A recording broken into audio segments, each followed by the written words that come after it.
two, one. Good evening, good morrow, and good morning. All you incredibly on the level motherfuckers. Welcome to the Den of Iniquity. We have got a very special individual with us tonight. We've got Bilbow, the one and the only brother Bilbow. Welcome to the studio. How are you doing? I'm great. Thanks for having me. I'm really excited. An absolute pleasure. I mean, I feel like on name alone, be you profane, muggle, mortal, I'd have to have you in here. Now, you have to be aware of the awesomeness of your name. Yeah, I mean, a blessing and a curse that's followed me through my life. I've learned to adapt to it. I even roll with it. You know, I'm a pretty big Lord of the Rings fan, you know. Well, at least, okay, you know, it's fortune favor the wicked, especially those who favor fantasy. Now, how do you sit in the realm of like fantasy and sci-fi? All right, so I lean more toward sci-fi. I'm a very large, I very much enjoy robots, but I am known to get down with some orcs and some knights on a great quest. I mean, there's nothing quite like that adventuring knight and the stalwart villain, as it were, you know, duel to the death. I always enjoyed that story.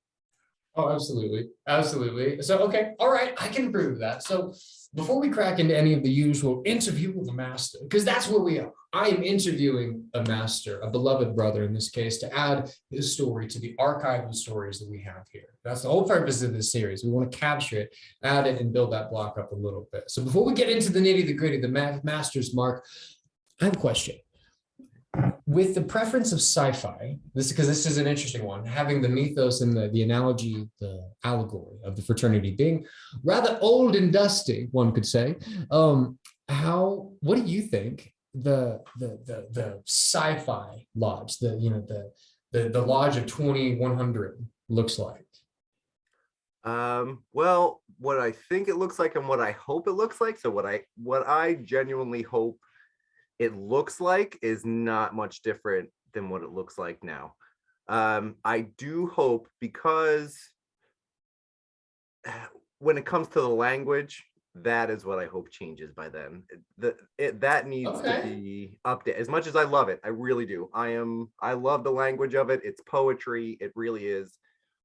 It was modernized when it was written, and I think we need to take another look at it. And there are certain things, and I'm not saying all the words, like we can leave the thines and the theys and stuff like that. I love that stuff. Let's talk about like the social aspects of it, you know, like the certain things I think need to be addressed, changed, just as far as modernizing to make it bring it into the where we are, you know. Yeah, there's definitely almost a very I don't know. I don't even want to say archaic, but there, because I was even reviewing with our grand secretary here in Colorado, going through the work, just kind of evaluate. I'm like, this is, it's kind of unneeded. Like you repeat yourself like 3 times here, and obviously now it was not one of those 3-time repetitions. This was one of more of a no, grammatically this is fucked up. We should fix this. And he's like, oh no, we don't do that. We don't change it in 100 years. And I'm like, okay, but language evolves. So this actually poses an interesting question, a good segue going forward. So when we talk about evolution, especially with the craft being at its time, the epitome of technology being used to create innovation and progress from civic buildings and all of the things that ancient builders contributed to, right?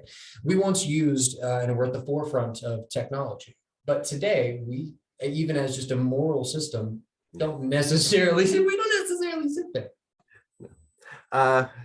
Yeah, I agree. I think not necessarily the tools. The tools are the tools. I mean, I'm a field technician now. I still use a hammer, and I use a plumb and a level and all the things that, all that you stuff. Couldn't get away. You digitize it or not, you're still measuring the same shit. It's still the same thing, right? It's still the general tool. I think you're right. The tools that we use when we refer to our 3 tenements, brotherly love, morality, and charity. Like let's modernize our tools that we use for those.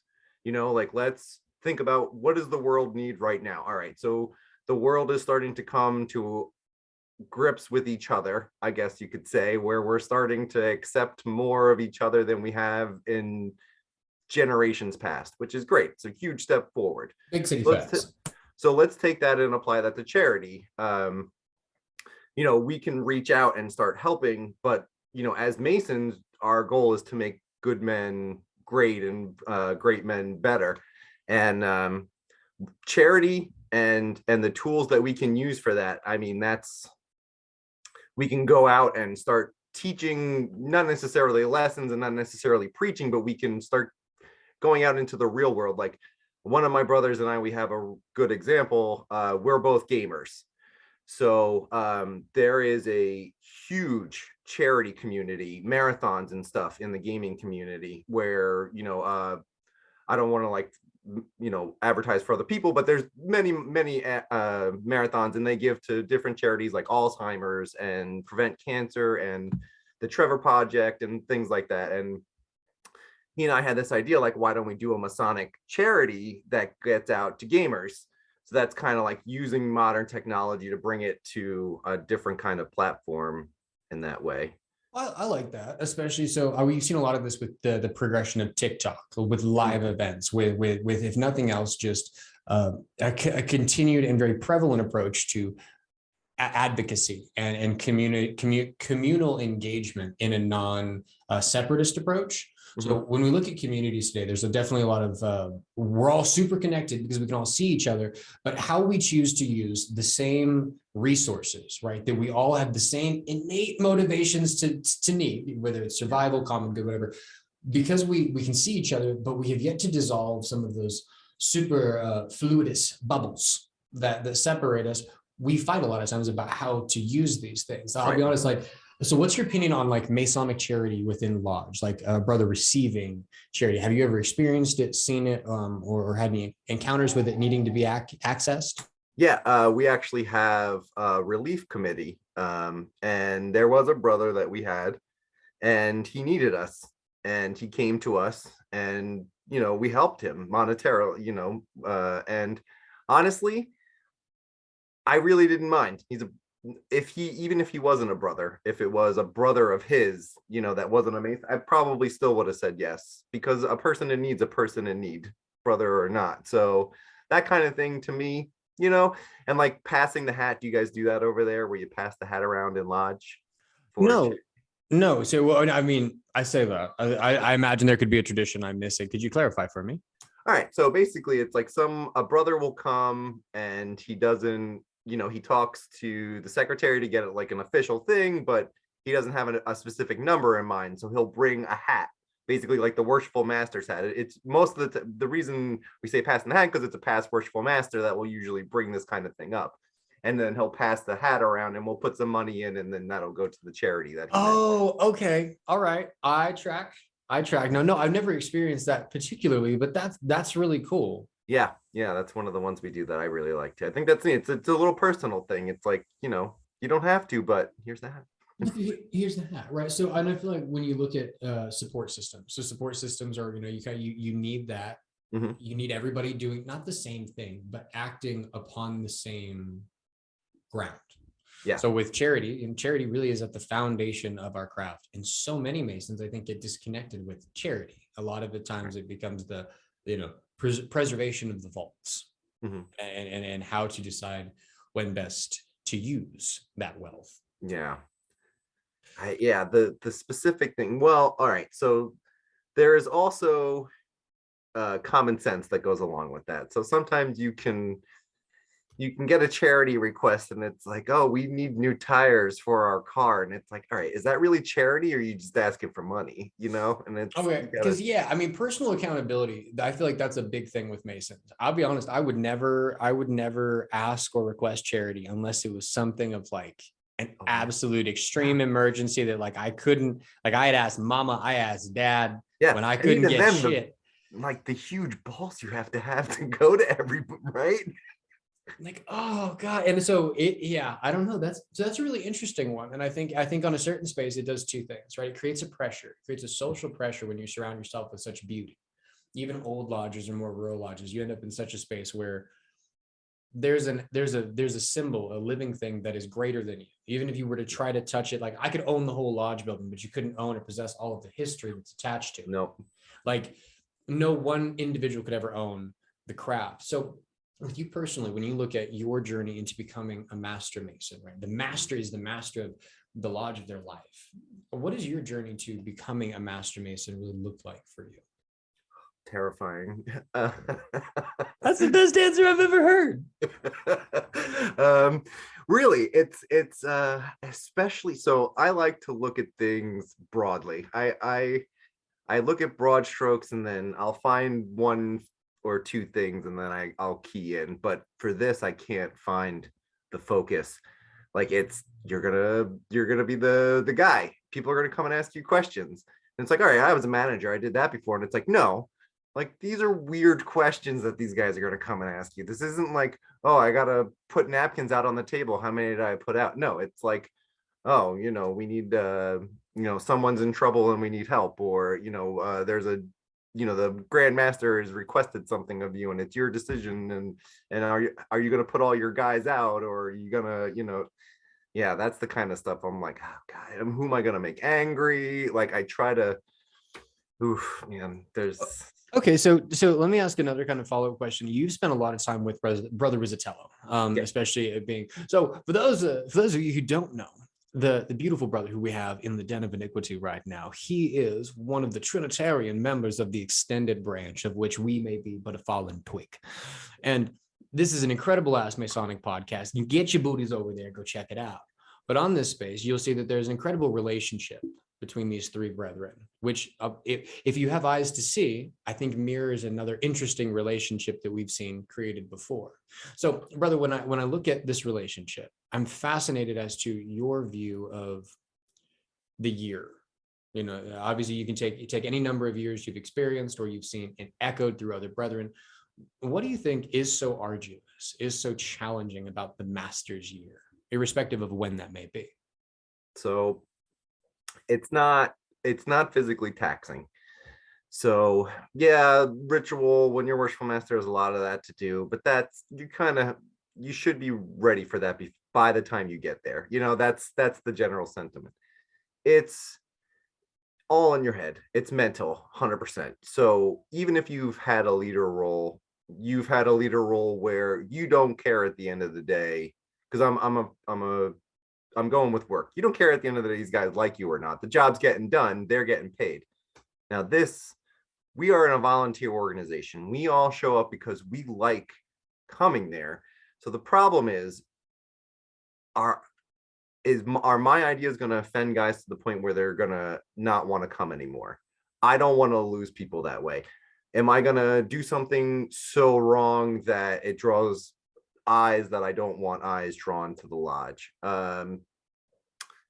Will there be mistakes? I'm sure. Are they gonna haunt me? Well, who knows? Like, these are the thing. This is what I worry about. It's like these guys, I don't want to do bad by them, but I also want to be that strong leader figure. And it's a balance. It's trying to find that balance before you get there, but you'll never find it. You'll find it in the moment. And that's what scares me, is like, am I ready for that now?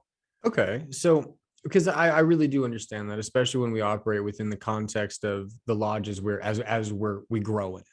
Mm-hmm. These are not just employees like we encounter in the workplace. These are different, right? The peace and harmony is strength of all institutions. So especially this of ours.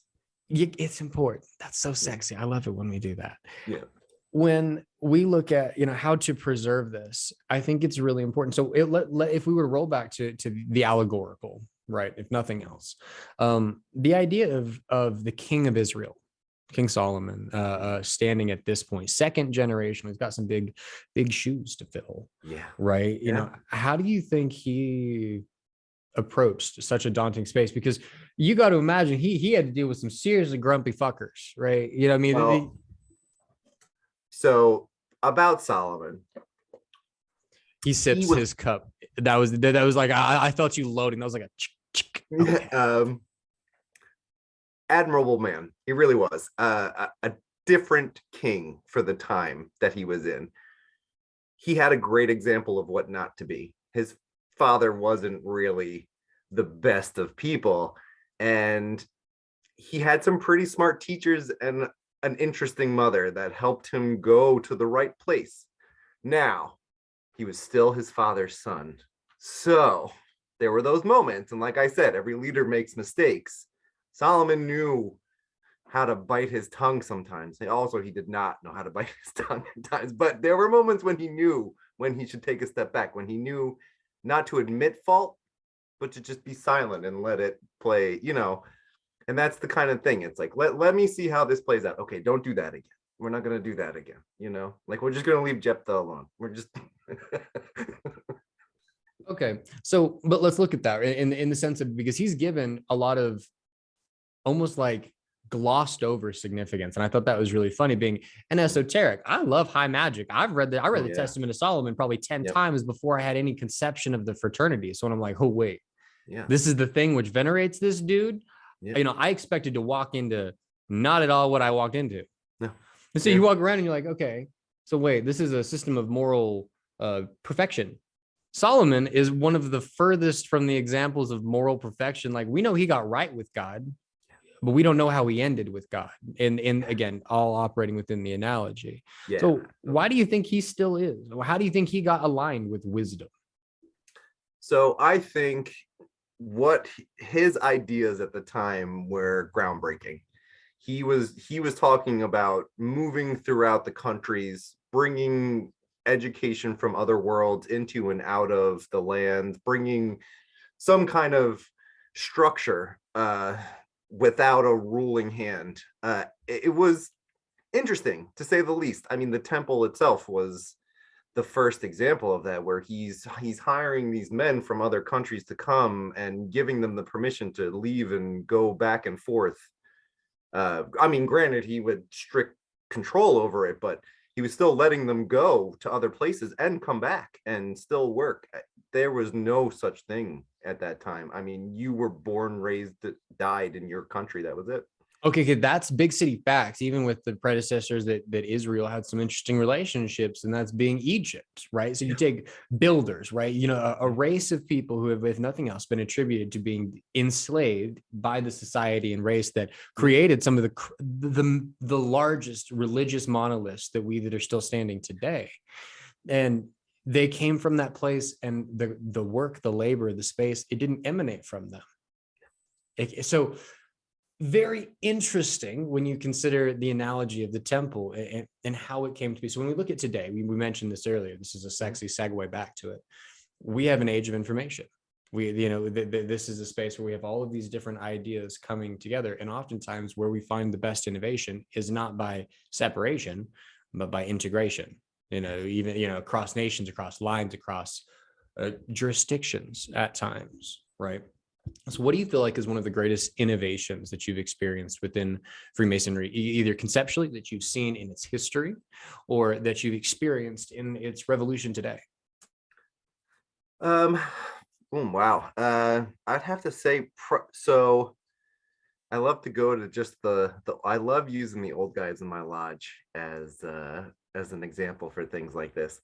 So there's like 3 guys specifically that I go to every time I think of this. So I see how they've changed. I hear their stories of how the lodge was and the way they used to do things and stuff like that. And then they come in and it's just like they've adapted. So I would have to say the mindset, the adaptability of the Masonic mindset to be welcoming, especially to a brother in any situation where no matter who you are, you can find, you already know you have that common ground.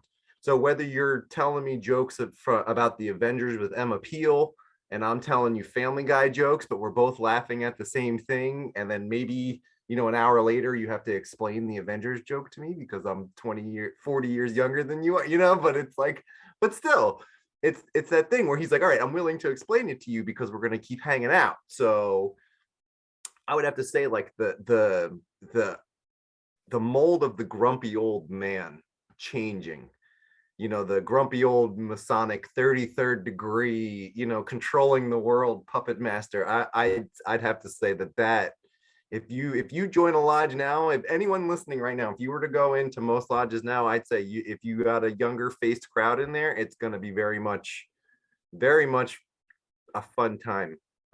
And the old guys will join in. Oh, fuck yeah. I mean, I'll be honest, peer pressure is a bitch, and the It fraternity really has capitalized on it, right? You know, listen, if it's we have so to true. motivate people to be good, then let's do it, right? You need to pull a little grip on it, then do it. And I feel like, but that so all right, let's talk kind of an interesting social switch or transition that you kind of experience. When we look in nature, swarms of fish that embody like a herd, I think that's what you call them. Like Cool. Yeah, school. Thank you. Wow, idiot. It's blonde under there. So when you look at a school of fish, what actually determines whether or not that whole school will respond to a predator in the area, that they will move or respond, is not one fish moving, but a majority of the fish moving. That creates this collective womb, and then suddenly everyone has moved that way, and the whole big fish moved. Within the craft, there's an interesting build that sometimes is fatal within lodges, where this entropy, it's like you got a lot of little fishes. You're like, guys, turn. There's a big fish, and then because we didn't get that majority. So, one, I mean, what are your thoughts on that? Yes, I absolutely see it happening. I mean, there are lodges where you can't get people, like even the brothers, it's they're either disheartened by something, or I can't, you can't really put a point on it. It's like one of those things where they just stop showing up, and then it starts breeding that atmosphere of like, this is a gloomy kind of place, like, well, I don't know, like, let me start looking at other places. And that I hate that. It's like, it's up to us inside the lodge to make the lodge the lodge. I know that's redundant, but it's not just upstairs, and it's not just downstairs. It's the building, the people. Like, when you go to the lodge and someone sees your face, it shouldn't be like, oh crap, that guy's here. Like, whether like, and you don't have to try to do that. I mean, I like to put on a smile, but like, it should be enjoyable to go there. That, that's the point. Yeah. Okay. So that's one of the like, it makes me feel like one of the grumpy old men, or maybe like one of the deeply cult devoted. I don't know. When I look at lodge, to me, I have such desire to be there that as soon as I have left, I've looked at my calendar and I've made arrangements with my wife, my family, my job, whatever I can to get back. Right. If there was for some reason an open door where it was like, I don't know, my chief in command is like, honey, go away, leave me alone for a week. This would be ecstatic, because I know exactly where I would be every day, and it would be at the lodge. Like, this is just this is where I want to be. Reading oh God. It's so in Colorado, I have the fortune that I'm one of three lodges, or a part of one of three lodges that are basically in the Masonic Center next to the Grand Lodge. So all of the resources which are shared by the Grand Lodge of Colorado are at the disposal of our three lodges. Oh, it's amazing. It's insane. It's insane. We will do something. I will bring you guys out here so you can have. I would love to see it. Yeah. We have a handwritten letter from George Washington. We have one of Thomas Jefferson's violins. Like, I mean, and then if you talk to the secretary and you whisper sweetly into his ear, he'll take you downstairs. And then that's into the massive vault of like manifest destiny masonry. Oh my God, that's great. Like, it's fantastic. It's fantastic. God. And so I don't know how people, I'm like, one, dues ain't cheap, even if you're at a rural lodge. If you're in a rural lodge, different community, so that money's a little different. How, I don't know. I mean, I spend $10 a month with Netflix, and I expect a fuck ton more than what I expect out of my I want fireworks once a month in my name. Just thank you. Yes. Right. Yes. Yeah. Like, my wife bought $10 grapes the other day. I'm like, when's the chef come to cook dinner for us? Yeah. Okay. Yeah. So let's look at your Masonic career. Okay. So take us through, when we look at, where were you positioned, and likewise, what motivated you to become a Freemason? Ooh, well, we can go back for that. So when I was a little kid, I grew up in a shore town right by the beach. And I would go, when I would go to school in the morning, I would pass a lodge. Didn't know what it was, a lodge. Didn't know what it was. I just know that it was a Masonic lodge because the facade of the building was square and compasses. You cannot miss this building. You can't.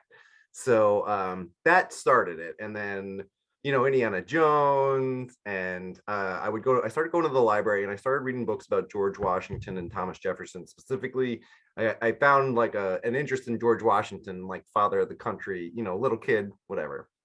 And I kept seeing him with the apron on, with the square and compasses. And I'm like, oh, that's like the building. And then, as I got older, video games and girls, that was the end of Masonry. It wasn't that interesting anymore. But when I got out of high school, I actually went to culinary school, and the culinary school was kind of down the street from where that building was, where I grew up. And I passed it again, and I started getting really interested at that point. So this is in my early 20s, and I started doing some research. I found out about the Scottish Rite and the Crusades, and I found out about the temple, and and then I was like, you know what? I'm like, I saw Alan Quartermain and King Solomon's Mines. Like, I don't want to ruin it anymore. So I kind of stopped. And it wasn't until a few years later, I was with my cousin, my little cousin, my baby cousin, and I was at his house, and he's like, oh, hey, you want to see something? And I'm like, yeah, sure. So he brought me up to his room, and he showed me like something else. But when he moved his suit jacket out of the way, I noticed he had a square and compass on his jacket. And I said, you can't have that. That's not for you. You have to be a Mason to have that. And he's like, what do you know about Masonry? And it's like, bitch, please. I'm like, yeah. I'm like, I want to be a Mason. But I'm like, I don't know any Masons. He's like, you do. I'm a Mason. He's like, yeah, giving you that look, like, yeah. So he was like, yeah. He's like, stop by anytime. We meet on Tuesday nights. Come by. And I'm like, oh yeah, where is it? And he's like, about a mile and a quarter from your house. I'm like, no way, dude. I would be in trouble. Yeah, it's tough. It's tough for me not to go there. I don't know if Andrew told you, I'm there often. COVID kind of killed it for me a little, because I don't want to, like, because I work out in the world. I didn't stop working through the whole thing, and I go to banks and grocery stores and stuff, so I didn't want to go and have to disinfect the lodge all the time. But I would go and just sit, and I'd read some of the books. I started reading about the actual strict ritual. I read the bylaws a few times. They are boring. They are very boring. A lot of stupid legal. There is no secrets in the bylaws. Trust me. If they were, we would have found them. The only secrets is how to go the fuck to sleep. It's literally like where to put the thing, when to put the thing. It's and like so, it's so specific. Have you ever gotten into some of like the more like I have a booklet from Washington Home Lodge 100 in Virginia. Oh, cool. It was just out of the fucking blue. My stepmother gave to me when I joined. She's like, oh, I found some things. And I flipped through it, and it is some of it's the usual Masonic things. We must open at 7:30. Oh yeah. No, if we say 7:30, it's no later than 7:30. Immutable. But then there's an amendment, unless it's the third Thursday of the second Tuesday next month, in which case we can open at 7:41. Yeah, exactly. Like there's some, and then you're okay. Like it's nonsensical at times, but because we are traditional, right? So there's a danger to tradition. Yes. How would you best encapsulate that? Okay, so I guess the best way to encapsulate that would be beware of history repeating itself. You can find that tradition is helpful, but when you start to notice that it's hurting, maybe it's not as good as you think it was. Just because it's traditional doesn't necessarily mean it's good. Now, I can't bring you any specific examples. There's nothing really I see in Masonry specifically that like damages us. I mean, I think for such an esoteric group, and I don't want to get like real big into this, but using the word God to me kind of makes my nostrils flare. But thank you. Oh my God. Yeah, but I understand. And this is part of going back to what I was saying about changing the language. This is kind of what I was saying. Like guys, we don't all worship the thing called God. there are other things in different religions that don't use the word God. Like, can we just use, like, we grand architect of the universe, deity, supreme one, these are all perfectly acceptable. Like, this is the kind of language that I want to update, you know? I fucking love you. Like I'd place an at will. I was trying to say Ashlar, but apparently I just slipped a little bit. No, so when I'm so delighted to hear about that is because this was the root of what has been some of the most fantastic conversations I've had with my brothers lately, and it has to do with this process of divesting some of the varying superfluidities which currently stand within the lodge due to the culture and the time that it was created in. And there's a lot of Judaic influence in it. I used to say it was evangelical, and then according to my linguist, no, it's not, because evangelical connects directly to Christian dogma, and there is no immediate reference to Christian dogma in it. And so it's this whole... No, not directly. They're very sneaky about getting it out of there. Oh, I was so upset. I had this whole like soapbox of argument built up, and then my brother just like leg swept me because he's like, let's run through that definition real quick. You ever do that? You build this whole argument up, and the brother's like, did you read the bylaw? And you're like, here's 2 words that can shut down 15 minutes worth of talking. Okay, but so the evolution, right? So especially when we look at, if nothing else, I think you will hear Masons in a defensive level. This is one of the first like shields we'll put up when we're dealing with some of the profane, is that the G means geometry. Right.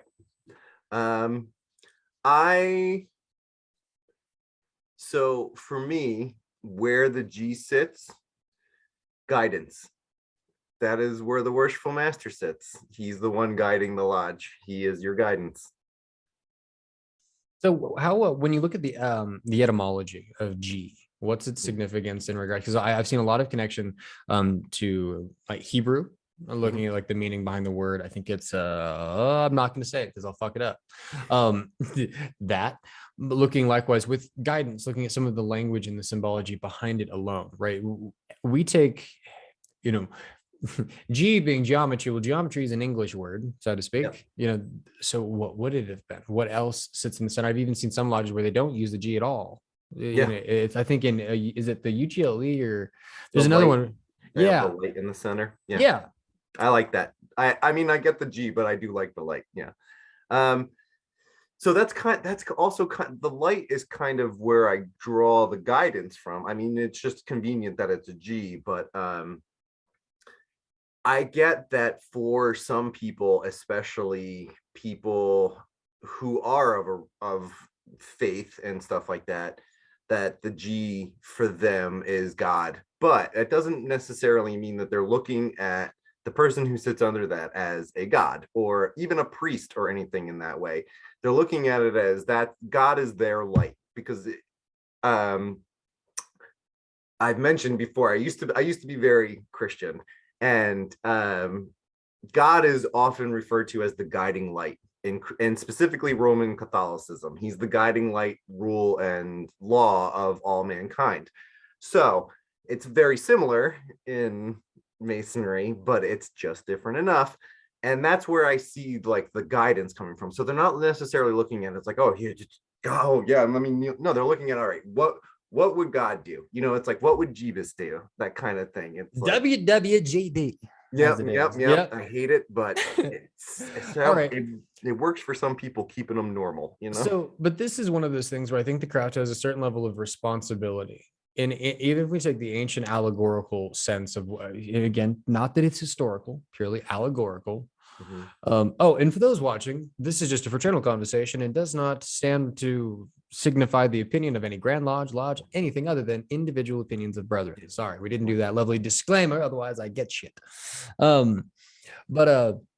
No, so when we look at the original lodge, you had ancient masters from varying cultures, varying faiths, and different regions that had to use and go through a series of translation. Even his key has been said to be written and had different languages on it. It basically all saying the same thing. And so when you look at how the ancient Masons they were translators, nothing else. They were translators. You look at the story of what Babel would have been before it was broken, right? This would have been a perfectly translated system of communication. why is it that when we stand today in the lodge, we expect everybody else to translate to our language, which unfortunately pulls from this religious or Judaic influence, right? It's like we say, it's like, okay, you need to understand that God could mean other things, like that you don't have to see it as the Christian, but you don't use it to, like, we don't pull to the grand architect. Oftentimes you see God, or it's deliberate, Judaic verse. And so it's like versus a lot of times the chaplain, or you look at Masonic prayers, which are not written from scripture. They are written in the style of non-secretarian prose, but then we proceed to quote secretarian prose. Yeah. And so then say amen. Somebody be God. I need it's a violent like conditioning, right? To be okay with a certain like box that says they can hold anything but clearly can't. You're like, no, you really could put anything in it. You're like, yeah, but you don't. No, you can't. There's very specific things only. Yeah. But you can put any of those in it. Yeah, you're like, oh yeah, but of the 4, you can just shove it in. Just pick 1 through 4 and you spot on. Okay, so let's look into one of my favorite questions when we look at, I feel like, what every master leaves as a part of this archive, and that is, what would you change within the craft? What would I change? So you're suddenly Grand Master of all Freemasons and the architect of whatever, right? You slam the gavel, it will be. All right. Oh man, what would I change? The one thing I would change. So I would, wow, this is a tough one. I would say it would have to be dun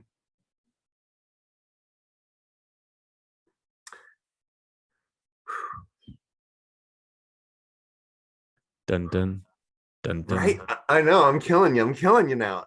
So let me think. I'm upstairs, I'm doing the things. So I would say, honestly, I would, in our country, I'm gonna get in trouble for saying this. Maybe I shouldn't say it. Okay. Yes, no, say it. All right. I would like to see us take the Pledge of Allegiance out of our ritual. Win. Yes. Okay. All right. Hit me with it. We are the only country in the world that does that during Masonic ritual. I don't understand why we do it. We don't specifically do American Masonry. We just do free and accepted Masonry. So why are we proclaiming our allegiance to our country specifically every communication? We did that during our oath. Yeah. I mean, I don't dislike our country. I'm not in grade school anymore. Yeah, it feels very cult of America, especially with, and don't get me wrong, like I get the whole, like, you've got to have a picture of George Washington up in your lodge, like, not really. I did, like, no, this is 100%, like, I don't understand, right? This is I like him. I very much do. And we had communication on his birthday this year, which was kind of cool. No, that's dope. How'd that go? We did a degree. We had an EA. Congratulations to that EA. That's fantastic. Yeah. That's fantastic. Welcome to the fraternity, my brother. Oh yeah, Kevin, but it's on Facebook. I don't want to throw his name out there. Welcome, Kevin. Brother Kevin. So, okay. So when we look at that particular one, I think it's really the cult of America, right? You almost really think that we just have a kink over here. We really, it's like we got big priest kink problems. Our nationalism is our kink. It's naughty. Cool. It's naughty, man. You've got, like, and I'll be honest, right? So I'm about to, we've got an exciting gathering, an exciting meetup planned down in Texas to meet with the worshipful master, the Grand Master of the state. Wow. And to really kind of start to ask some questions and get more attention drawn on Masonry and social media today. Awesome. But so this is no shot. This is in preparation and in acknowledgement for the inherent and deep-rooted nationalism that we find in Masons, right? Especially in the United States. especially in the United States. I think in a certain degree, the lines that have been drawn through the trends of nationalism, when you look at Prince Hall Association, when you look at the just different, I don't understand it. So it's like we've said, okay, all men are equal. Except you guys. What? Riddle me this, Batman. What just happened? All right, so you said Prince Hall. He is one of my favorite Masons of all time, because he was like, oh, hey, Boston, I want to be a Mason. They were like, no. He was like, okay, hey, England, I want to be a Mason. They were like, yo, bro, come on in, bro. Rock, what's up? What did it do? Come on, let's hit it. Let's get it. They're clearly tripping on some constitutional bullshit. Right. He was like, these white guys are crazy. I'm going to those white guys. So this is the merit of a man. And this is the merit of a worthy and well-qualified brethren. And I think it's really important when we look at the craft. This is one of the first. So I loved how you said you've got these three brothers. Mm-hmm. When I joined the lodge, there were three brothers, my secretary, who was my chaplain, and who was the senior warden. These three faithful few. I know exactly who you're talking about, because they're in every lodge. They are the secret keepers, the ancient masters almost. The first advice they gave me was like, you have brothers. You have worthy brothers. You have well-qualified brothers. And then you have worthy and well-qualified brothers. Learn the difference. Because when you look at the craft and the way that it's divided, these divisions are intentional. When we see how we create the beauty in architecture, it is through the composition of different building styles, of different time-honed skills unified together, of strength, of wisdom, and beauty. Mm-hmm. Not just any singular thing. So you have to have all of them. And if you spend any time in one space, then you won't see the whole of the thing. And you think about the ancient masters, even on a speculative sense. We've all had a dream. When you have a dream, it's perfect. When it exists as a dream, unmarred and untouched from reality, it's perfect. It's beautiful. It's unlimited. That belongs to the masters. That belongs to the worthy and the well-qualified. And it is also their right and duty to be able to communicate that out to those who are well-qualified, to those who are worthy, and to use the systems given to organize that appropriately. But this is not something that is always done kindly. We just had a talk about that, about the worshipful masters closing oath and certain parts of it, what they mean. And one of the things that was mentioned was it is our duty to remind an erring brother of his failure. And then he broke that down as to what that means. And that doesn't mean call someone out when they do something stupid. And what was the first thing that happened when we went downstairs? Everyone called somebody out for doing something stupid. It's like, guys, you literally just said it and you didn't listen to it. Like, don't be so literal. Don't be so literal, you know? Right. Take a moment and actually wear the speculative jewels to the second degree. Yeah. Like, we are an esoteric fraternity. You may not all be esoteric, but sometimes just go that way. Just sometimes do it. Once in a blue. Go on an adventure, you young hobbit, right? Right. Yes. I will let you in because I have no other choice. Okay. The whole dynamic expressed in the Lord of the Rings in regards to masters, fellow crafts, and entered apprentices. Okay. You could look at the very beginning, right? You see, you're given a beautiful perspective of the ancient apprentices, right? They don't give a shit. All they are doing is measuring time in the most beautiful way ever, right? I love hobbitses. My children have developed and they lived the whole hobbit breakfast, eating like 100 times a day. That's their world. Awesome. That's their world. But then you've got this evolution of fellow crafts. The fellowship is formed. There is a change, and those who the dwarves. Yeah, you see, they're mining the knowledge. Yeah, it builds, and they find the secret, the key, the thing which is in fact that which proclaims any who holds it to be king under the mountain. Right? Wielder of the secrets in the vaults, nonetheless. And then beyond that point, you have this transition, and there's a state that each conscious, like, the master, you don't know them. This state is not something that's ever attained. Even Gandalf doesn't see himself as a master. He's like, I'm afraid. Little fucker makes me feel good about myself. Like, right? That's why I have him around. You really think he's powerful? He's just a good time. He's like, man, have you ever seen a hobbit struggle? I can toss him. Thou shalt yeeteth the hobbit.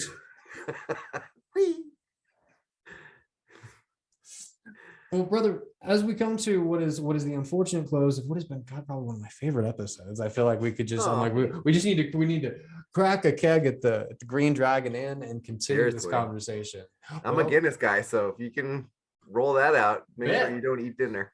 Hey, you know what? I'd say, we're on a travel, so we one way or another, especially as I've got Rizzatello's number. I'm gonna show up. It's gonna be great. It'll be a good time. That would be awesome. That would be awesome. Thank you for joining me. But what do you want to send off? What can we plug? You got to tell them the deets on the extended branch, what you got going on, your lodge, and likewise send them off with some wisdom. They got to. All right. So I will do my plugs.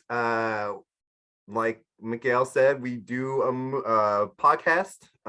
Andrew, Metal Drew on TikTok, and Cotter the Gray, as I like to call him, brother Kevin Cotter. We do a podcast called The Extended Branch, where we basically take the Masonic stuff and we try to make it easy for me to understand because I'm a little thick. So you heard it here first, everyone. He's a little thick. So we try to have fun on our, do some fun stuff, and we get a little heavy sometimes, but it's a good time. We actually have a new episode coming out tomorrow. And it was pretty funny. I was laughing to myself that we were talking about charity earlier because it's a charity episode. We're going to talk about Masonic charities and what we do as Masons to do charity. So big dick excited.